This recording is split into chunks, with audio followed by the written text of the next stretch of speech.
You're most welcome back to Matchbook's US Golf Podcast, a week out from the Masters. And let's not kid ourselves, guys. This is a bit like the first week in January when you're back to work after Christmas. the ultimate come down. But I'm joined, as ever, by co-host of the For Profit Podcast. Top of the screen, if you watch us now live, is Mr. James Mazzola, and Director of Content with BetSports at the Bonner Stream, Andy Molitor. Guys, look, Masters, JD, let's run through a couple of these winners you guys had. 6 out of 10. Not bad. 5 picks each, 3 out of 5 each, 60%. You know what? If we can get that every week, I think we'll be doing well. Just a very quick recap. Speed to beat Rory, paid out by Friday. JT to beat DJ, paid out by Friday. Morikawa to beat Hovland, got us the full way through the weekend. Hate those. Neiman to beat Scott, Connors to beat Bubba, Casey to beat him was also a payout on Friday. JD, quick takeaways from it, mate. It was a busy week for you. But yeah, what were you thinking? Matchups we did quite well.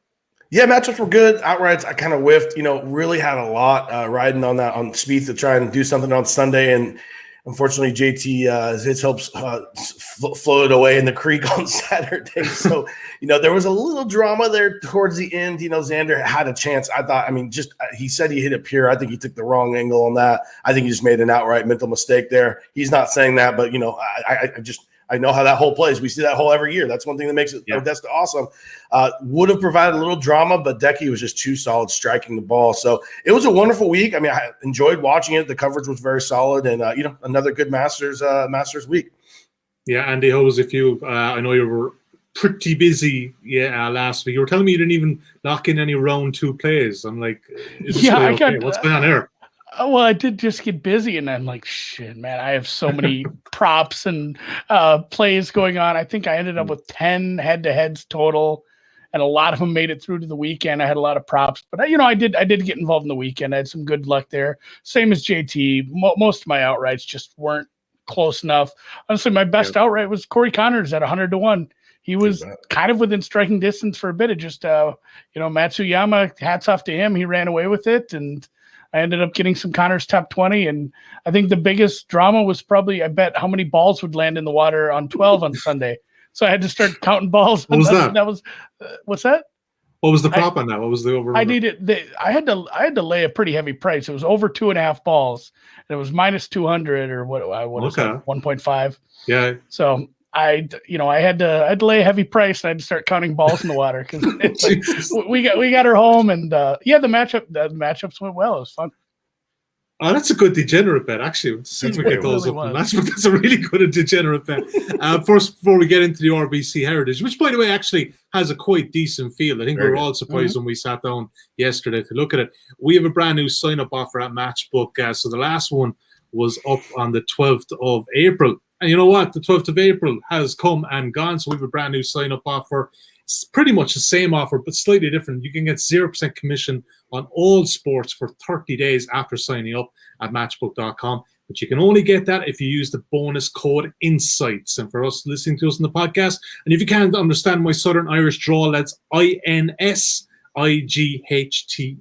INSIGHTS. And yeah, look, terrific offer there in the sense that you're on 2% net win commission when you sign up a Matchbook, but the fact that it's 0% and there's very little margin, even in these two-way matchups, you're getting an even better deal there. JD, RBC Heritage, very different to Augusta, obviously, that iconic lighthouse on the 18th. But this is a course that is a bit actually kind of old-fashioned. It doesn't really favor the bigger hitters here. Case in point, Dustin Johnson. I don't even know if he's had a top 15 finish here, and he's a South Carolina native. Just very quickly break us down. What do we need to be looking for this week at the RBC Heritage? Yeah, it really does take the driver out of your hands to a certain extent. The landing areas short of driver are wide. As you get closer to the hole, they become more narrow. Kind of a Pete Dye thing. You won't find a Pete Dye design that has a lot of bomber-friendly holes. This is kind of his thing. A lot of false fronts, very, very small greens, some of the smallest they will see all year. So, put a little bit more of a premium on that scrambling factor. And then, you need guys who are going to pound greens. This is a coastal Carolina course that plays more like an inner Carolina course, right? So and so with that, by that I mean It is on the ocean, but it's well lined with trees, and so you can get that wind, and that's kind of where the final score will be determined by how much wind they get. At this point, it looks like Thursday there is some heavy winds, might be some first round leader stuff there. We can go just stay tuned for that, but ultimately, you're going to see something in the mid 15s. I'd say 15, 16, 17 winning this thing. It doesn't play overly difficult. We saw 20 last year, a little different course because it was in June, but ultimately it is a second shot course. And, the best guys are probably only going to hit about 60% of the green. So you're going to have to get up and down around the Bermuda grass greens. Yeah, a couple of golfers have done well over here in the last couple of years. Matt Kuchar, Luke Donald, Graham McDowell, Jim Furyk, Webb Simpson. So that kind of plays into what you're saying there. You guys have 4 matchups each. Let's take a look at the first one, JD. This is your one. And this is probably the most marquee matchup we have this week. Again, it is the RBC Heritage, so there's too many marquee matchups to begin with anyway. And it is Cantlay against your son, Colin Morikawa. I'm not surprised there. This kind of course, good iron player here at Morikawa. Can I just have one bitch about Patrick Cantlay, right? So I had this 12-time ACCA accumulator to make the cut last week. Who lets me down? Yeah, not even close. I wasn't even close. Girlfriend. So JD, take it away. Morikawa here is 2.0 plus 100. Yeah, at this stage in their careers, I have this number completely flipped. There's no world where Cantlay is a better golfer than Morikawa at this price. We did see, Cantlay has missed 2 cuts. Now, he did hit the ball very well at that match play. So you're not going to pick up that in a lot of the stats. He led the field, tee to green, did not get out of his flight despite that fact. So his form is not as bad as, his results over the last 3 weeks or 4 weeks have shown. But at this point, we're looking at a golf course where it's a second shot course, and you're looking for accuracy off the tee. If everyone is laying up to a certain point, and you turn this damn thing into an iron contest, I'll just take the best iron player in the field at an even money number against a guy who showed absolutely nothing last week, and then obviously missed a cut at the Players as well. Again, it's just Morikawa is just undervalued here considering his pedigree. Played pretty much shitty at the Masters, still finishing tied for 18. Yeah.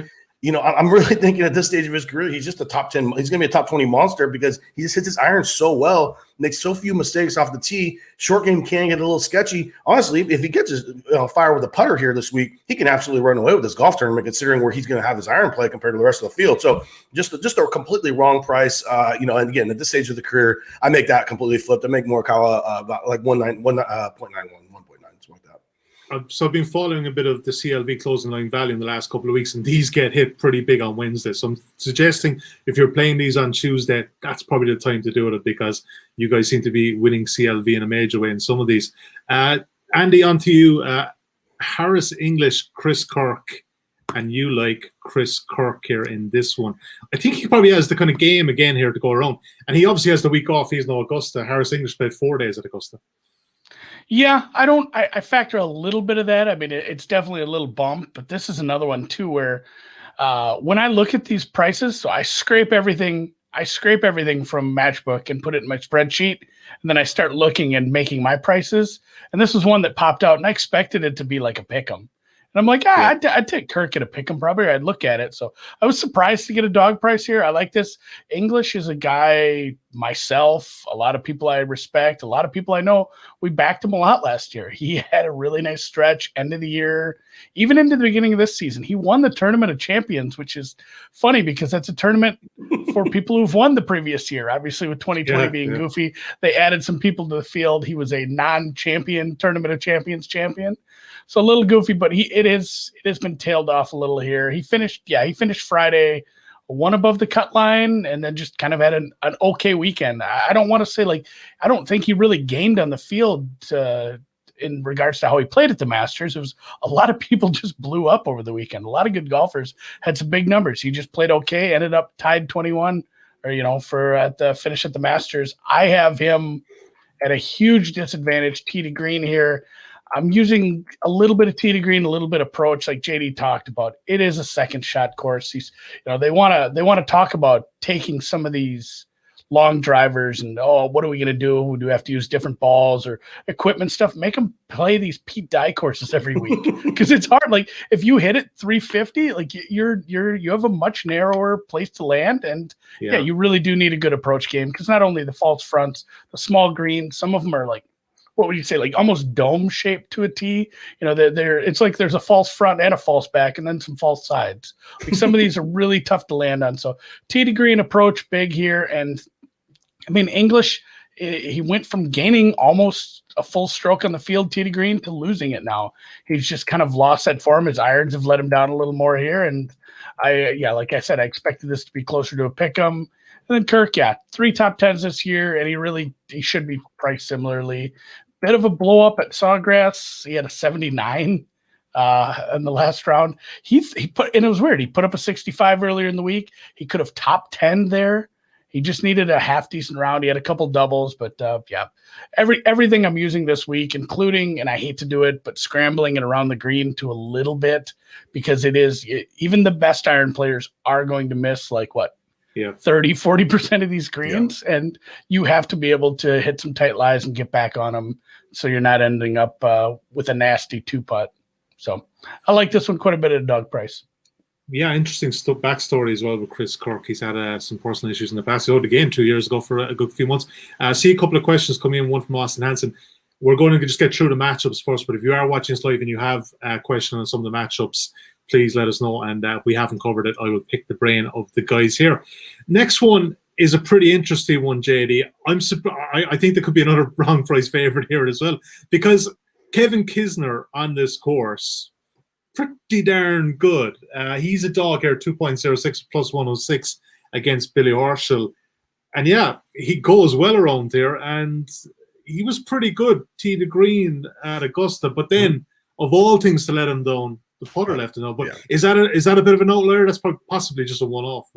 Yeah, that's an anomaly. I mean, he's gained strokes putting pretty much every single tournament in the last 2 years. So, that happens. And those greens are the hardest to putt, and even the best putters will struggle. Here's the thing about Kisner. He's been very outspoken about the fact that his game only fits certain courses. One of the quotes of the year, they ask him, well, if that's the case, why do you play Torrey Pines, which, that's 7,800 yards? He's like, well, they give away a lot of money for 20th, which is completely true, right? But this is a golf course where he actually can win.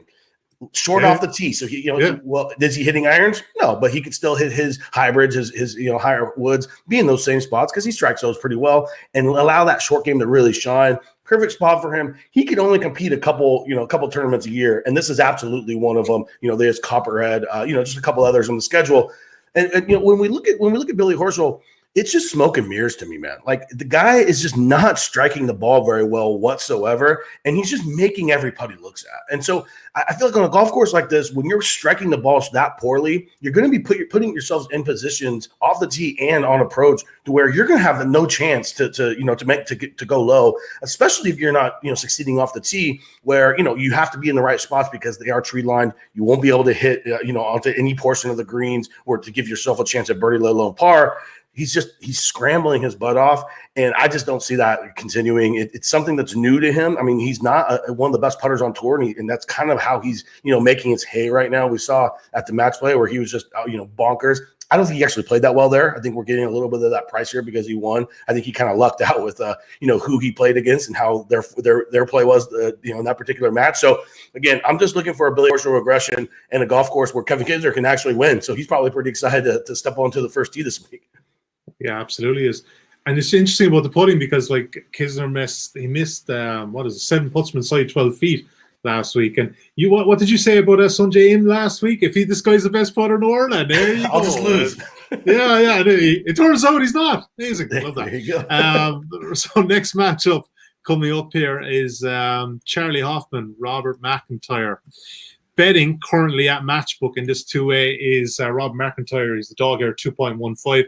Charlie Hoffman, we're going to call out 1.78. That was actually 1.7. Sorry, 1.76. I can't even count up from 5. So it's 1.76 minus 132. What's the story with Hoffman here, Molitor? Because I think this guy, he was like, somebody texted me, we have to back Charlie Hoffman to be first round leader at Augusta. I said, We can't. He's not in the field. There was a time that he was the first round leader at Augusta. He wasn't in the field, but he is getting back into some form. Started off the year slowly, but he is getting back into form. Yeah, a bit of a punchline in some golfing circles because he can have some odd rounds and, he can have some problems, but he's fine. Yeah, first round leader monster, this guy.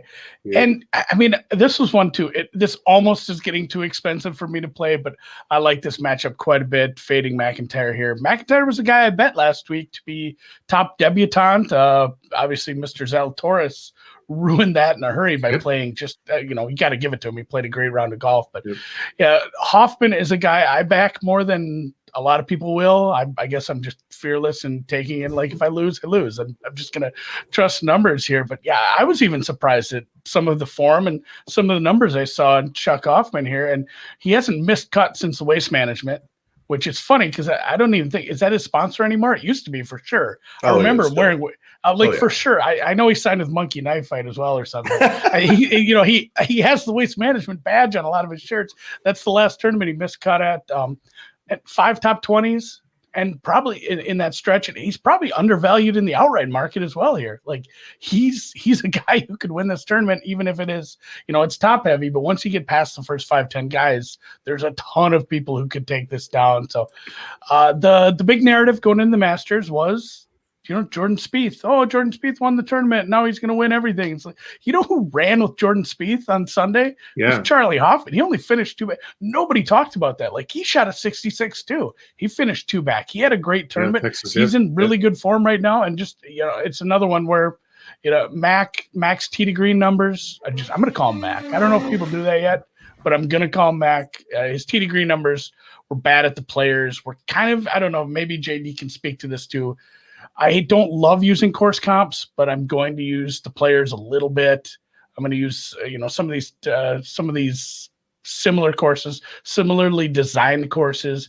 His numbers were bad there and in general. And I mean, he's losing strokes on approach, and it was really just some wild putting numbers that even kept him in it at that Bay Hill. So maybe it was the nice Masters finish that kind of driving this number, but my price is way off on this. I'd make Hoffman a considerable favorite here. JD, you have some thoughts on this also, man? Yeah, that was my first click outright wise was Hoffman. I have him super underrated on this golf tournament. I also see a matchup with Ian Poulter where it's the same kind of situation. Yeah. I think he's undervalued there, so I absolutely love this play. Cool. Yeah, 100 matchups for this Matchbook. So not messing around. Not just messing around. We're only just covering 8 today. Who's next? Who we got next? Sepp Straka against JT Poston. I'll be honest, if Sepp Straka walked up to me in this year, I would not know who this guy is. But he's from Vienna. He's 27-year-old Austrian, and he's 2.01 here, and he is up against JT Poston. I'm pretty sure we've never backed Poston in anything, James, and we're not doing it again this week. No, never. I think a little bit of the performance from last year is propping this number up and making him a favorite, because I don't make it anywhere close to this number personally. Last year he finished 8th at the Heritage, gaining 7.2 strokes around the greens, which means he chipped in maybe twice at least to have that kind of around the green number, and 5 strokes putting. Now, Poston is one of the best putters on tour. So unlike last week, I already know if he, goes ahead and gains 7 strokes putting, I'll just lose this. And I understand that. And he's fully capable of doing so because, again, one of the better putters on tour. Can he get the ball anywhere near can he hit it anywhere near where he's going to have to, to be able to score enough on this golf course? When you're gaining 7.2 strokes around the greens, that means you're missing a lot of greens, right? And so if you're missing a lot of greens this week, if that number is more like a 0, because he's not an overly good chipper, his around the green numbers are not great. We're going to see huge regression, and that's kind of what I see from him every week. He's losing strokes off the tee, which won't matter as much this week, but he will absolutely lose strokes on approach. I don't think he's going to be able to get around this golf course like he did last year, and so I'm taking a guy in Sepp Straka who will be in the fairway and who will be pounding greens. Not a great putter, but he can give away a couple strokes. Considering what he will gain on Poston, hitting his approach shots, had no problem with that whatsoever. Again, this is a complete flip for me. Poston's not a guy I'll ever back just because.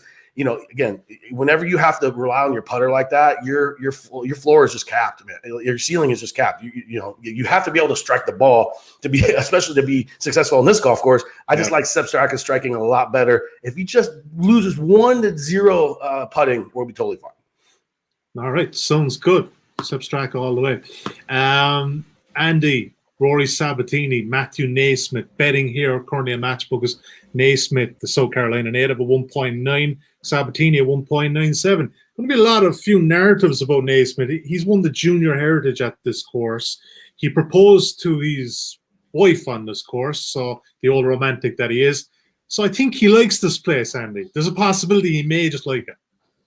Yeah, I was happy that you knew all that, because that was I mean, it's not a big part of it, but it's another one of those where it's like narrative. It's a little nudge. It doesn't hurt. Yeah. There's things like, you make your numbers, you make a price, you like a price, and you find out the guy has never played well here or something. Like, it's a nudge in the wrong direction. So those little things, nice nudge in the right direction. And yes, Mr. NeSmith over Rory Sabbatini. Rory Sabbatini had a weird, I want to try to remember when this started. I feel like it was way back, maybe even 2019. He had a weird stretch where it's like he was playing really well for, at that point in his career. It's like, are we backing this guy? No, what is going on? And then, I think we had our COVID pause and things kind of got a little bit back to normal. But, James talked putting. I'm going to talk putting a lot too. Putting's not something I ever really value, but I will use it in the reverse sense where, NeSmith this is a scary one too. If we want to use Sawgrass as a comp, he putted very poorly there. And I guess, to be fair, he kind of putts poorly everywhere. Like, he's not a good putter. That's where I am going to back some of these guys. So I didn't see great numbers outside of, right in there in the putting, but the tee to green disparity again, it was massive. Big red numbers versus big green numbers. Like, I don't think Sabbatini's, his irons his irons aren't going to find enough greens here, and his scrambling isn't really good enough to make up for it, even if we do have some batted putting, some 3 putts here. So, and that was another thing too with Sabbatini. It was another one of those, like, these outlier performances sometimes we lie on. It was down in San Antonio. He gained 7.6 strokes on the field just putting. That was one of his better performances of the year. It was, one of those outliers, like, oh, he had a nice finish there. It's like, well, he just drained everything from long. It's almost like the context James put into those around the green numbers, like, oh, he must have holed out from a bunker at least twice. The same thing when you see a massive putting number, it's like, oh, he drained some long ones. Like, he, you don't want to say completely lucky, but there were some long putts that fell. And NeSmith, if he doesn't putt bad, he plays well. I took his 3 best putting performances this year, which best is like in quotes. It's like, these are good for him relative to him. And they were all top 20s. Like, basically, if he doesn't suck complete ass at putting, he can top 20 here. He had a 7th, 16th, and 20th. Those are his 3 best putting performances. It kind of correlates. If he can just keep it together a little, he will be just fine. I think I like him at a low price, or a pretty fair price. He ranks pretty high in the GIR greens and regulation stat, but it's getting there. He's fine. It's a bit like a pilot. He's good at taking off and during flight, but he just can't land. Can't land it. Right, let's move on. Will Zalatoris against Mats Kuchar. Speaking of narratives, JD, if we were to pick a matchup, who's probably the most popular golfer this week and the least popular? This is probably one that Zalatoris is just. He's everyone's. He's getting a lot of fanboys, basically. He's just over 1.79 at Matchbook currently. Kuchar at 2.1. And you like the floppy-haired new guy on the block. Willie Z, man. I mean, that's my guy this week. Here's the thing. What we saw at the Masters, obviously second place finish and hung in there the entire time. A lot of people, is he going to have a hangover? No, this dude is, he's a young kid. He's excited to even be on tour at this point. I expect his full game that we've seen the entire year. Second at the Masters, 10th at the Arnold Palmer with an excellent field, 15th at the Genesis with an excellent field, 7th at the Farmers with an excellent field. This guy's a big-time player. He gains strokes on approach. He gains strokes off the tee. His putting can be a little sketchy, and so I'm a little worried about about that here. But ultimately, look how he rolled it. Just last week at Augusta, it was plenty good enough to really almost win that golf tournament, right? And when we look at Kuchar, he a guy who is, I think, being buoyed on this golf tournament. Excuse the noise back there. We got some construction going on, so I'm gonna get through this pretty quickly here. Kuchar's buoyed by a course history here, and that's really all there is to it because he's playing like absolute shit. Obviously missed the cut last week at the Masters, and has been a full fade for me pretty much all year long. a little performance, there at the Texas Open. But other than that, it's just a lot of losing strokes across the board from Kuchar. Obviously getting up there in age. A course that does suit his game, but if he's spraying irons all over the place, which is what he's shown all year, he's going to have a hard time, being able to keep up with what Willie Z's going to be doing, pounding fairways, pounding greens, giving himself birdie opportunities. So, this number should be a lot closer to, minus 140 in terms of the American line. Looking at like minus 165 or 1.65, for the decimal. So, I mean, for me, this is an absolute no brainer for Willie Z here.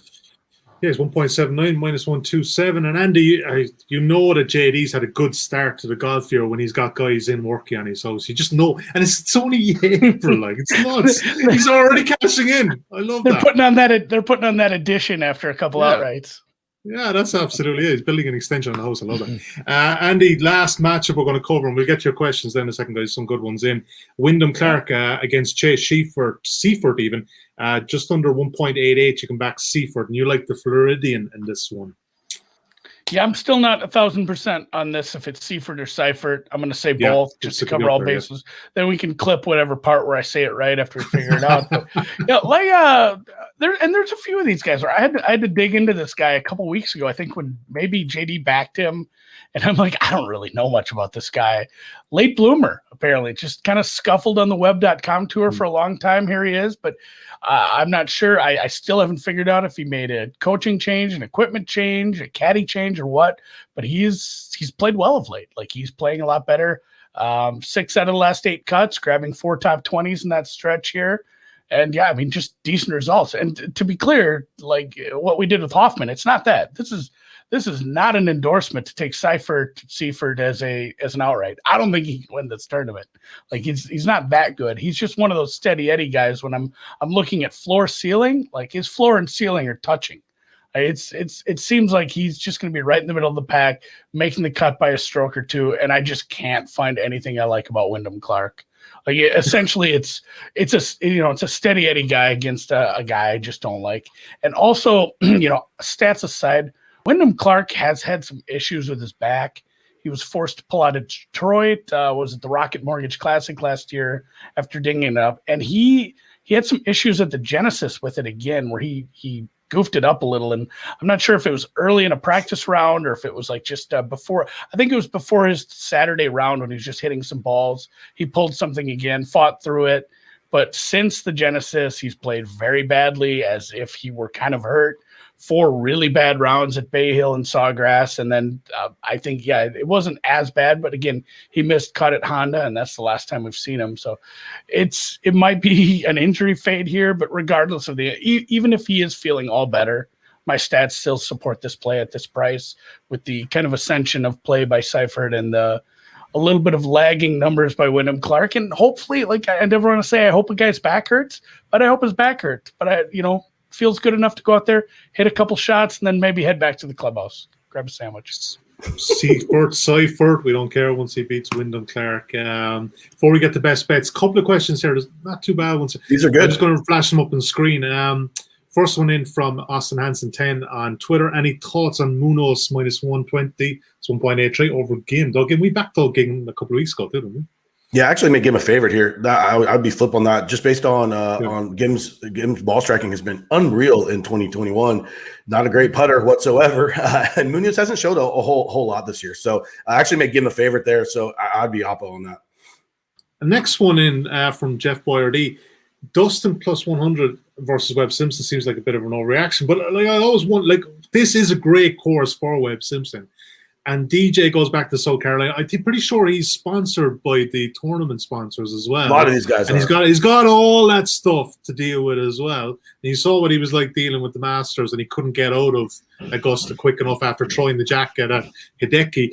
But he's outright favourite at Matchbook currently. But again, we've talked about this before. Webb Simpson is next in the betting, but DJ is the dog here. Is that the right one here? Guys, any thoughts on this one? This is what I would stay away from, because you don't know where, it's something we see all the time in tennis where somebody's like, oh, they have to show up to this tournament to get their bag of money, or, it's something they're required to be here. Like it might be a case of, I don't if I'm dusted, I'm not excited about playing this one. And it is such a good course for Webb. So I mean, yeah, it's a stay away. I mean, just strictly number wise, I'd probably have to back DJ if you made me bet it. Okay, no bet there. Very quickly, we'll rattle through RZ. Like NeSmith over Bryce Garnett. We obviously liked NeSmith there a while ago. Yeah. Anyone have thoughts on this one? Yeah. I dove into this one a little bit, and my numbers like NeSmith. But when you look at Garnett's recent form, it's actually really solid. So it was a little bit of a stay away for me, just because Garnett has been trending upward, and I don't love getting in front of those kind of trains. But numbers wise, it's a 1,000% bet. But when you look at what Garnett has done just within the last 2 months, he's definitely trending in the right direction. So I'd stayed away, because I looked at that. I was like, this is wrong. What are we doing? I'm betting this. And I dove in, and it's like, yeah, this is a little too close. Yeah. Austin A has been touched. Matt Wallace plus 105 over Carlos Ortiz. Any thoughts here, gents? Yeah. I'm a big Matt Wallace guy. Yeah. I took him in some daily matchups. He rewarded me. And Ortiz is probably middle of the pack, if not lower, for me right now. That's wrong my favorite for sure. Yeah. Matt Wallace, very solid their play. Zalatoris versus In. We went against him. I don't have much on this. That's a good price. No, that's a good price. Yeah. Good prices. Thoughts? And last one, thoughts on Charlie Hustle versus Streelman. Who the hell is Charlie Hustle? I like Streelman this week. Hoffman, I like Charlie Hoffman this week, but I was wondering for a second. I was like, is there an action player called Charlie Hustle? He totally got me there, way over my head. Thanks for that one. Come on, yeah, come on. No, that's just another stay away from me. I actually have Streelman. I have Hoffman as a favorite, so obviously we don't see a number here, but I would imagine it's like minus 120, minus 125, something like that. So, which is right on what I have. So that was no play for me. Yeah, right. That's probably same. Best bets. Be honest, it feels like about a week ago since we did the Masters one, which is a week ago. It feels about 2 weeks ago. Can't remember who went first, guys. So Andy, take it away. Andy, go for it. Yeah, I'll take the big dog price. Let's throw him on the table here. Just say Kirk over English. Like, I'm fine with an English. I love this. Is my favorite part about sports betting markets is backing a guy, and then turning heel and going right against him and saying, like, we're done with Harris English. So Kirk over English. Yeah, 2.19 at Matchbook for Andy. Kirk over English. JD, what are you liking for your best bet this week? Morikawa over Cantlay. Again, it's just wrong guy favorite at this stage of their careers. That's the thing. It's just, I'm getting the better golfer at plus money, at even money. So I'll take that every single time. We've got another 8 months left in 2021. We're going to put an over and under how many times that JD is going to have Morikawa as his best bet. He came up last week, though. It's your best bet last week. I'll turn on him in 2 seconds if they start overpricing him. So. Yeah, you will. No loyalty. Absolutely no loyalty. Okay, guys, thanks for that. A lot of fun. I think we got the Zurich or the Valspar next week. I don't even know. I think we've got the Zurich next week. It's always a good tournament. That one down in New Orleans. My thanks to James. My thanks to Andy. Best of luck with your bets this week. A lot of fun as ever. 8 bets, 100 bets, matchup bets at Matchbook for the RBC Heritage and outrights as ever. Don't forget, if you want to sign up, use bonus code INSIGHTS for 0% commission on all of your bets for the first 30 days of your account. Until next week, take care and best of luck.